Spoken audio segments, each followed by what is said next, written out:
Welcome to ढूस station everyone. Doctor ढूस के साथ एक और वीडियो में खुश आमदेद। उम्मीद करता हूँ जी सब लोग बिल्कुल ठीक होंगे। आज का जी हमारा टॉपिक जो है वो बड़ा इंटरेस्टिंग टॉपिक है। JSA जॉब सेफ्टी एनालिसिस क्या होता है, उसको कंडक्ट कैसे करते हैं प्रैक्टिकली। तो इसकी जो प्रेजेंटेशन यूज़ करूँगा उसको मैं डाउनलोड डिस्क्रिप्शन में लिंक दे दूँगा, वहाँ से आप डाउनलोड कर सकते हैं। इसके साथ ही आपका फीडबैक बहुत ज़रूरी है। अगर मैं अपना कंटेंट तभी इंप्रूव कर सकता हूँ अगर आप फीडबैक देंगे, अपनी राय देंगे, तो मुझे पता चलेगा कि आप क्या चाह रहे हैं या किस तरह से मैं कंटेंट इंप्रूव कर सकता हूँ। तो चलते हैं जी अपने टॉपिक की तरफ और डिस्कस करते हैं व्हाट इज़ JSA और how to conduct it. Welcome to the presentation जी। आज का टॉपिक मेरी वीडियो में job safety analysis, a proactive approach to workplace safety, how to conduct JSA को कैसे कंडक्ट करते हैं प्रैक्टिकली, इस पर हम बात करेंगे। जी, आज की वीडियो में हम क्या करने जा रहे हैं देखते हैं। आज हम जॉब सेफ्टी एनालिसिस सीखेंगे कैसे करते हैं। हेल्थ एंड सेफ्टी का ये बहुत क्रूशियल, बेसिक और फंडामेंटल टूल है। आप में से वो लोग जो हेल्थ एंड सेफ्टी की फील्ड में इंटरेस्टेड हैं और इसमें आना चाहते हैं, तो मैं ये रिकमेंड करता हूँ कि आप अगर JSA से अपना स्टार्ट लेते हैं, इसको अंडरस्टैंड करते हैं, तो आपके लिए ये फील्ड बहुत ईज़ी हो जाएगी और आपकी अच्छी अंडरस्टैंडिंग डेवलप हो जाएगी। आज की वीडियो में हम देखेंगे कि JSA को किस तरीके से practically step by step implement किया जाता है। तो मैं कोशिश करूँगा कि इसको इतने ईज़ीएस्ट वे में करूँ कि अगर आपके पास प्रायर HSE का नॉलेज है या नहीं है, तब भी आप इसको अंडरस्टैंड कर सकें। जी, डिफाइन करते हैं जी अपने JSA को। सबसे पहले मैं इसमें से सिर्फ ओशा वाली डेफिनेशन को ही एक्सप्लेन करूँगा। A procedure for breaking down a job into its components parts, identifying the hazards associated with each part, and developing the procedure to control those hazards. So, जो JSA job safety analysis basically process है। उसके अंदर हम क्या करते हैं, एक job को सिक्योर करते हैं, कोई भी जॉब हो सकती है। सबसे पहले हम जॉब सेलेक्ट करते हैं, उस जॉब को जो उसके फर्दर पार्ट्स हैं उसमें ब्रेक डाउन करते हैं और हर पार्ट के अगेंस्ट जो हैजर्ड्स हैं उनको आइडेंटिफाई करते हैं और उन हैजर्ड्स को कंट्रोल करने के लिए मेजर्स इंप्लीमेंट करते हैं। अब उन स्टेप्स के जो भी प्रोसीजर्स हैं, उन प्रोसीजर के अंदर वो इम्प्लीमेंटेड कंट्रोल्स को एम्बेड कर देते हैं। उससे क्या होता है कि हमारा प्रोसीजर सेफ हो जाता है और safe execution of the job possible हो जाती है। तो इस प्रोसेस को हम JSA कहते हैं। पर्पस क्या है इसका? पर्पस है जी हम अपनी जो जॉब है उसको सेफली एग्जीक्यूट कर सकें, इंसिडेंट ना हो, एक्सीडेंट्स ना हो और हमें किसी किस्म का नुकसान ना हो। बेनिफिट्स क्या हैं? आपकी सेफ्टी इंप्रूव हो जाती है, डिफरेंट किस्म की जो कॉस्ट आ सकती हैं वो रिड्यूस हो जाती हैं और अब प्रोडक्टिविटी भी आपकी इंक्रीज हो जाती है। ले जी, अब सबसे पहले इसके स्टेप्स देख लेते हैं जल्दी से। सब फर्स्ट स्टेप में जी हम जॉब सेलेक्ट करते हैं, किस जॉब का JSA करना है। उसके बाद उसको ब्रेक डाउन करते हैं उसके स्टेप्स में। फिर ईच स्टेप के अगेंस्ट हैज़र्ड्स को आइडेंटिफाई करते हैं, नोट डाउन कर लेते हैं। फिर ईच हैज़र्ड के अगेंस्ट जो सूटेबल कंट्रोल सजेस्ट करते हैं और उनको इम्प्लीमेंट कर देते हैं। और लास्ट में रिव्यू एंड रिवाइज़ करते हैं। हम देखते रहते हैं कि जो हमारे कंट्रोल मेजर्स हैं इफेक्टिवली काम कर रहे हैं, नहीं कर रहे, तो उसको अगर इम्प्रूव करने की ज़रूरत है तो इम्प्रूव कर सकते हैं। जी, अभी हमने JSA को अंडरस्टैंड किया, अब इसको एक एग्जांपल के थ्रू हम अंडरस्टैंड करते हैं। तो फर्स्ट स्टेप में जी सिलेक्ट द जॉब, तो पेंटिंग अ वॉल की जॉब है। ब्रेक डाउन द जॉब, तो 4 स्टेप में इसको ब्रेक डाउन किया है। Preparation of the surface, mixing the paint, application of the paint and cleaning up. अब ईच स्टेप के अगेंस्ट हमने पोटेंशियल हैज़र्ड आइडेंटिफाई करने हैं। तो फर्स्ट हैज़र्ड है जी dust and debris, health issues कर सकता है। देन केमिकल एक्सपोज़र है, आपको हेल्थ इश्यूज़ कर सकता है, फ्यूम वगैरह से।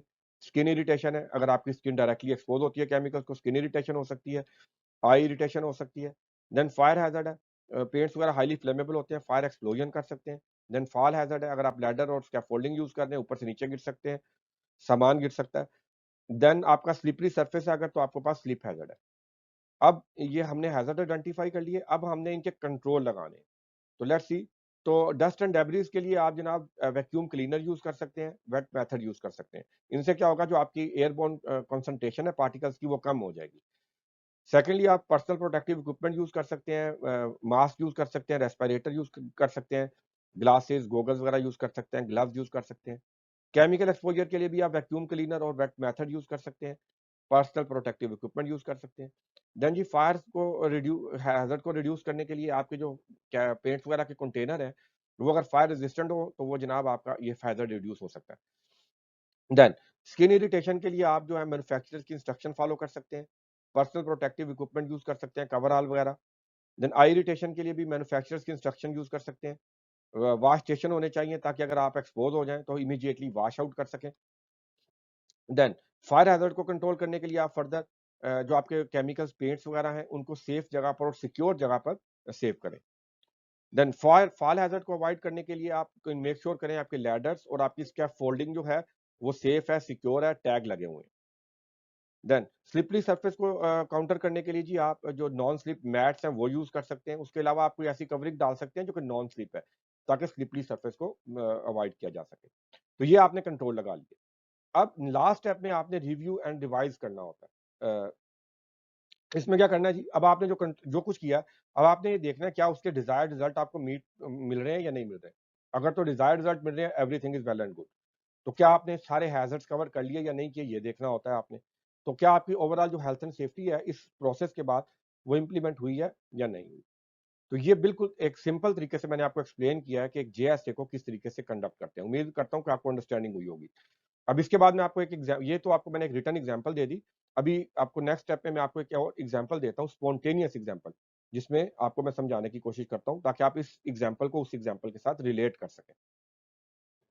चलें जी, अब एक और जॉब के साथ इसको इम्प्लीमेंट करते हैं जेएसए को, ताकि आप इसको अच्छे से अंडरस्टैंड कर सकें और रिलेट कर सकें। लिफ्टिंग जॉब पे इम्प्लीमेंट करते हैं। तो लिफ्टिंग जॉब सेट की इसको ब्रेक डाउन करते हैं। 4 स्टेप में हम इसको ब्रेक डाउन कर सकते हैं। सबसे पहले लिफ्टिंग प्लान बनाएँगे, लोड प्रिपेयर करेंगे, फिर लिफ्टिंग करेंगे, मूवमेंट को फ्लोट करेंगे और लास्ट स्टेप में जाके आप उसको प्लेस करेंगे, सेटल डाउन करेंगे उसकी अपनी जगह पर। तो अब आ जाते हैं जी, सबसे पहले ईच स्टेप के साथ कौन-कौन से हैज़र्ड और कंट्रोल है। फर्स्ट स्टेप में आपका जी लिफ्टिंग में आ गया लिफ्टिंग प्लान। तो लिफ्टिंग प्लान में क्या हैज़र्ड आ सकते हैं? इनएप्रोप्रिएट प्लान हो सकता है, इनसफिशिएंट हो सकता है, इनएप्रोप्रिएट रिस्क असेसमेंट हो सकती है और इसी तरह इंस्पेक्शन जो है हो सकता है वो भी आपकी इनसफिशिएंट है या आपने की नहीं। देन आपका जो इक्विपमेंट सेलेक्ट किया आपने, हो सकता है वो अंडररेटेड हो, हो सकता है वो माल फंक्शन हो, उसमें कोई गड़बड़ हो, उसकी इंस्पेक्शन नहीं हुई, मेंटेनेंस नहीं हुई। इसी तरह जो आपका स्टाफ है, हो सकता है वो भी कॉम्पिटेंट ना हो। तो कैसे कंट्रोल करेंगे? सबसे पहले मेक श्योर करें कि जो आप प्लान बना रहे हैं उसके लिए प्रोसीजर है, ताकि मेक श्योर हो कि आपका प्लान हमेशा से सफिशिएंट है। Risk assessment suitable and sufficient है। जो आप इंस्पेक्शंस कर रहे हैं वो थॉरो हैं और एक्यूरेट है। इसी तरह जो आपका स्टाफ है, उसको आप मेक श्योर करें कि वो सर्टिफाइड है और काम जानता है। और जो इक्विपमेंट आपने सेलेक्ट किया, मेक श्योर करें कि वो अप टू द मार्क है और रिक्वायरमेंट्स को पूरा कर रहा है। जी, नेक्स्ट फेज़ आज स्टेप आ जाता है, उसके अंदर आपने लोड को प्रिपेयर करना है। तो लोड प्रिपरेशन में आपकी 2 चीज़ें वेरी इंपॉर्टेंट है। सबसे पहले stability of the load and then security of the load. तो स्टेबिलिटी को देखने के लिए आपको सेंटर ऑफ ग्रेविटी चाहिए।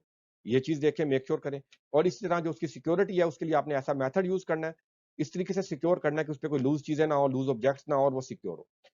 थर्ड स्टेप पे आ जाते हैं, अब आपने लिफ्ट करना है, उसको मूव करना है। तो इसके अंदर कौन-कौन से हैज़र्ड आ सकते हैं? इक्विपमेंट फेलियर हो सकता है, लोड फॉल कर सकता है, ऑब्जेक्ट्स फॉल कर सकते हैं, कोलिजन्स हो सकती हैं विद ऑब्स्ट्रक्शन। इसी तरह ओवरहेड केबल्स हो सकती हैं, इलेक्ट्रिकल पावर उससे आपका स्ट्राइक कर सकते हैं। ठीक है? अंडर द लोड कोई भी शख्स हो सकता है। अब इन्हें कंट्रोल कैसे करेंगे? तो सबसे पहले जी मेक श्योर करें कि जो आपने इक्विपमेंट सेलेक्ट किया है वो अंडर रेटेड नहीं है, अप टू द मार्क है, वो जो भी लोड है उसको अच्छे से लिफ्ट कर सकता है, उसके लिए रेटेड है। देन आप मेक श्योर करें कि जो आपका एरिया है वो क्लियर्ड है, ऑब्स्ट्रक्शंस जो है वो रिमूव्ड कर दिए हैं या आपने सेफ पाथ जो है वो सिलेक्ट कर लिया। देन अगर ओवरहेड केबल्स हैं तो आपने पहले से ही उसके लिए प्लान कर लिया, उसको देख लिया कि वो सेफ डिस्टेंस पे है। देन आप मेक श्योर कर सकते हैं कि जब आप लोड मूव कर रहे हैं, तो उसकी जो स्पीड है स्विंग की या मूवमेंट है, वो अंडर द लिमिट्स है, ताकि जो आपका इक्विपमेंट है वो फेलियर ना हो। इसी तरह आप मेक श्योर करेंगे कि जो आपका इक्विपमेंट है वो ऑलरेडी मेंटेन्ड है, थर्ड पार्टी सर्टिफाइड है, ताकि उसके अंदर किसी किस्म के फेलियर के चांसेस जो है उनको अवॉइड किया जा सके। जी, अब आ जाता है लास्ट स्टेप, उसमें आपने उसको सेटल डाउन करना है, प्लेस करना है अपनी जगह पर जाके। तो वहाँ क्या हैज़र्ड आ सकते हैं? सबसे पहले जी वहाँ पे अनस्टेबल ग्राउंड हो सकती है। देन कोई बंदा नीचे आ सकता है, क्रश हो सकता है। उसके बाद आपका जो लोड है, हो सकता है वो गिर के वो खुद से ही ब्रेक डाउन हो जाए। तो कैसे कंट्रोल करेंगे जी? सबसे पहले मेक श्योर करें जो एरिया जहाँ पे आपने रखना है उसको वो स्टेबल है, फर्म है, वो लोड को उठा सकता है, बियर कर सकता है। देन मेक श्योर करें एरिया बैरिकेडेड है, कोई भी शख्स उसके नीचे नहीं आ रहा, अनऑथोराइज्ड एक्सेस मना है, ठीक है? एक्सक्लूजन ज़ोन है। देन मेक श्योर करें कि जब आप उसको प्लेस कर रहे हैं, तो आप उसको स्लोली, स्मूथली कर रहे हैं। ये ना हो कि आप उसको झटके से करें और वो नीचे गिरे और लोड जो आपका वो डिस्टर्ब हो जाए, ब्रेक डाउन हो जाए, डैमेज हो जाए। तो अब आप देखें जी, इस तरीके से आप जेएसए को लिफ्टिंग एक्टिविटी पे इम्प्लीमेंट कर सकते हैं। उम्मीद करता हूँ आपको इसकी समझ आई होगी। ले जी, ये एक छोटा-सा एक टेम्पलेट है, सिंपल सा बिल्कुल। तो इस तरह का टेम्पलेट आप खुद से भी बना सकते हैं, यूज़ कर सकते हैं जेएसए की एक्टिविटी को कंडक्ट करने के लिए। जी, कंक्लूजन पे आते हैं जी, हमने जेएसए करना देखा कैसे करते हैं इसको। पावरफुल टूल है आपकी हेल्थ एंड सेफ्टी में हैज़र्ड्स किसी भी जॉब के जो उनको आइडेंटिफाई करके कंट्रोल करने में। ये किसी भी जॉब को ब्रेक डाउन करता है उसके फर्दर स्टेप्स में और फिर अगेन उनकी हर स्टेप के अगेंस्ट जो आपको हैज़र्ड्स आइडेंटिफाई करके उनके कंट्रोल बताता है। ऑब्वियसली आप जेएसए इंप्लीमेंट करेंगे तो आपकी हेल्थ एंड सेफ्टी इंप्रूव होगी, इंसिडेंट्स वगैरह, रेट्स वगैरह कम होंगे, वर्कर सेफ होंगे, वर्कर का मोरल हाई होगा, उनकी वेल-बीइंग बेहतर होगी, अच्छा कल्चर आपका जो है वो ऑर्गेनाइजेशंस का हो जाएगा। देन जेएसए की जनाब मैंने आपको वैसे पहले बताया था, अगर कोई भी शख्स हेल्थ एंड सेफ्टी में अगर इंटरेस्टेड है तो जेएसए मेरा ख्याल है बिल्कुल बेसिक फंडामेंटल एक कॉन्सेप्ट है। अगर आप इसको अंडरस्टैंड करते हैं अच्छे से तो आप हेल्थ एंड सेफ्टी की फील्ड में बहुत अच्छी परफॉर्मेंस दे सकते हैं, जल्दी सीख सकते हैं। नहीं जी, ये हमारी वीडियो थी। Thank you very much for watching जी। उम्मीद करता हूँ जी आपके लिए हेल्पफुल होगी। कोई चीज़ अच्छी लगे शेयर करें, लाइक करें, सपोर्ट करें और फर्दर अगर आप कोई टॉपिक चाहते हैं मैं आपसे डिस्कस कर दूँ, एक्सप्लेन कर दूँ तो आप मुझे बता सकते हैं जी। Thank you very much again. मिलते हैं जी आपसे नेक्स्ट वीडियो में।